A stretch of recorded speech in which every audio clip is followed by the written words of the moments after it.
ఏంటే చెల్లెలి పెళ్లి శుభలేక? అవునండి, ఆగమేఘాల మీద అచ్చొత్తిచ్చానండి లగ్న పత్రికలు. తమరు దగ్గరుండి జరిపించాలి పెళ్లి. శుభం, తప్పకుండా జరిపిస్తా. ఇది అన్నట్టు పెళ్లి పనులకి ఎవరైనా మనుషులు తక్కువైతే చెప్పు, నా కొడుకు బుల్లిరాజు గారిని పంపిస్తా.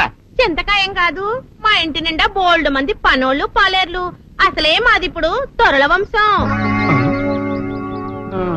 వస్తానండి, అవతల బోల్డ్ మందికి వంచాలి లగ్న పత్రికలు. సెంతకాయలు అమ్ముకునేదానికి సిరిమాలత్యం పడితే సెంతకాయని చూసి సి వంకర టెంకరగా ఉంది, ఇదేం కాయా అని అడిగిందంట. అట్టుంది దీని కథ. డాడీ, ఏంట్రా? ఇది విషం, ఇది కిరసనాయలు, ఇది తాడు. అర్జెంట్ గా చచ్చిపోవాలంటే ఈ మూడిట్లో ఏది బెటరో చెప్పు డాడీ. ఈ ఇసం తాగి ఈ కిరసనాయలు మీద వేసుకుని ఈ తాడు ఊరేసుకుని అగ్గిపూల లపక్కన వెలిగించుకున్నారనుకో, టపక్కన ఎగిరిపోతారా. అవును, ఎంతకీ ఈ ఏర్పాట్లన్నీ ఎవరి సాగు కోసమో? నేనే ఆత్మహత్య చేసుకుందాం అనుకుంటున్నాను. నా బావి పేసినంట, నువ్వు బతికొండంగానే నీ ముఖం పగలు చూస్తే రేత్రి కల్లోకి వస్తుంది. అట్టానికి నువ్వు సచ్చి దెయ్యమయ్యావనుకో, దెయ్యాలు కూడా బెదిరి సస్తాయి. నువ్వు సచ్చకరా, చచ్చుతా. సచ్చకరా. నేను చచ్చుతా. అయినా అంత అర్జెంట్ గా సత్తాల్సిన కర్మ నీకేంట్రా ఇప్పుడు? ఎందుక? నేను పిల్లని లవ్ చేశా. ఆ పిల్లను నేను పెళ్లి చేసుకుంటానంటే నువ్వు నో అంటావు. నేను నీ మాట వినను అంటే ఆ ఆస్తి కవర్ ఎవరికైనా ఇచ్చేస్తాను అంటావు. నువ్వు ఇచ్చేసే ఆస్తి కవర్ కంటే నేను ఇచ్చేసిన మనసే నాకు ముఖ్యం.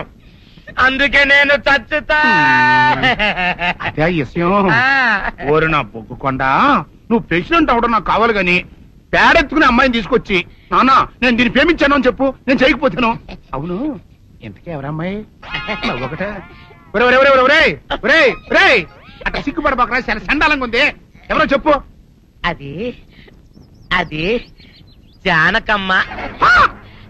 ఏంటి జానకమ్మ? అమ్మా, నీ గని పిచ్చిగా నెక్కిందంట్రా. నా వయసావిని నువ్వు ప్రేమించటమేట్రా? జానకమ్మ కాదు డాడీ, ఆవిడ మనవరాలు సౌందర్యను ఆవిడ మనవరాలా? నా ఎదుకున్నా నా బొగ్గుకొండ కదే. రే, జానకమ్మ గారితో ఇయ్యమందడం అంటే నేను మాత్రం కాదంటని చెప్పు. వెంటనే వెళ్ళి వాళ్ళతో మాట్లాడి ఆ ముఖరథం పెట్టించుకొస్తా. అబ్బా, కింద ఒత్తులు తీసేసి ప్రాణాలు తీసేస్తున్నావు డాడీ. ముఖరథం కాదు డాడీ, ముహూర్తము. ముహూర్తము అదేలా ముఖరథము, అదే పెట్టించుకొస్తా. డాడీ, నేనింకో డాడీ కాకుండా నీకే పుట్టినందుకు నాకు పిచ్చి హ్యాపీగా ఉంది డాడీ. ఆనందమానందమాయనే ఈ అందగాడు పెళ్లి కొడుకాయనే. తాతబ్బాయి గారు, ఈ శుభ సమయంలో మీకు విషయం చెప్పాలండి. మా బుల్లిరాజు గారు పుట్టినప్పుడు నా గురించి డాడీ చెప్పు చెప్పు చెప్పు. మా బుల్లిరాజు గారు పుట్టినప్పుడు మా ఆవిడికి పురుడు పోసిన మంత్రసాని చూసి పుట్టింది పంది పిల్లేమో అనుకుని అని అడిచి ముడిచిపోయిందండి. డాడీ, ఇప్పుడు అవన్నీ ఎందుకు? ఊరుకోవా, మన జీవితాల్లో గొప్ప ఈ చిత్రాలు జరిగినప్పుడు 10 మందికి చెప్పుకోవాలా. ఇప్పుడు మంత్రసాని మూర్చిపోయింది కదండి.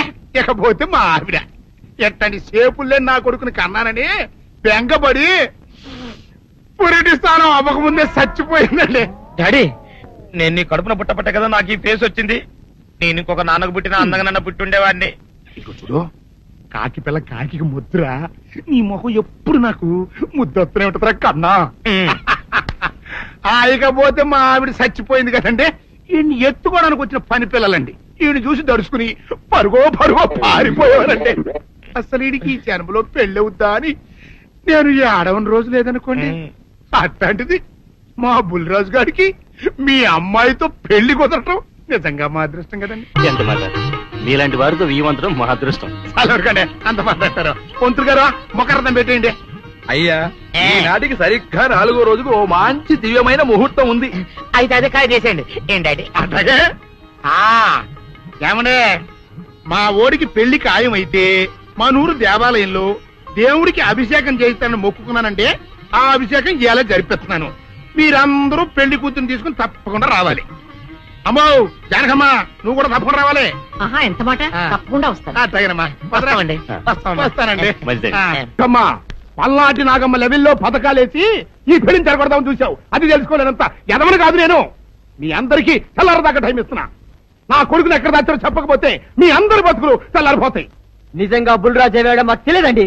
నేను ఇంకేమీ దలుచుకోలేదు. మీకు ఇచ్చిన గడువు లోపల మీరు నిజం చెప్పాలి, అదే నేను వినాలి, అంతే.